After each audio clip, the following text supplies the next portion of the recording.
Hey everybody, I'm Ryan, and today we're going to talk about the purpose of Fetchlands being banned in Pioneer. Fetchlands have been banned in Pioneer since the very beginning of the format. Pioneer has never had a look into life with Fetchlands. So why did Wizards decide to not let Fetchlands in Pioneer even though they are legal in the sets that are in Pioneer? And I think it's a few reasons. Number one, and maybe the most obvious reason, is to avoid power level concerns. Pioneer to me is kind of like a standard plus.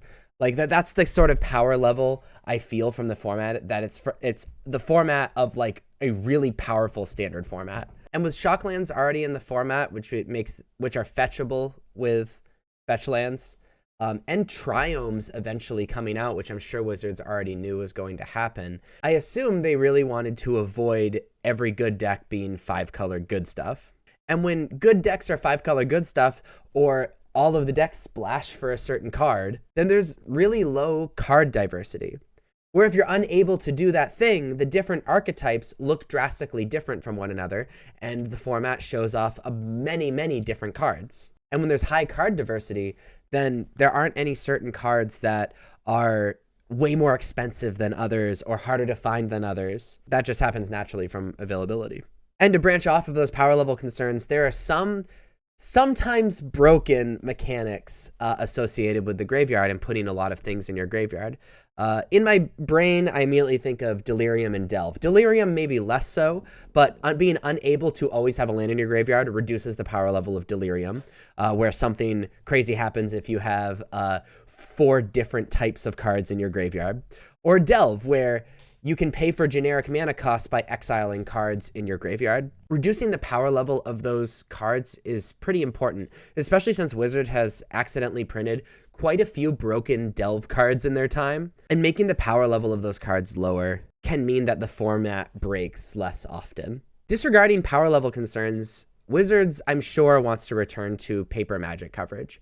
And watching players shuffle their deck and search through their deck is just not fun to watch. It leaves so much dead air. And beyond tournament coverage, for the average player like you or I, that makes tournaments last a while. Formats with Fetchlands games go to time more often because people are searching through their decks, often for one-ofs, and it's not fun to watch your opponent search through their deck. It's just not fun all around. Maybe my biggest concern with Magic, and probably the reason that I don't try to get my friends into Magic, is it's a lower barrier to entry.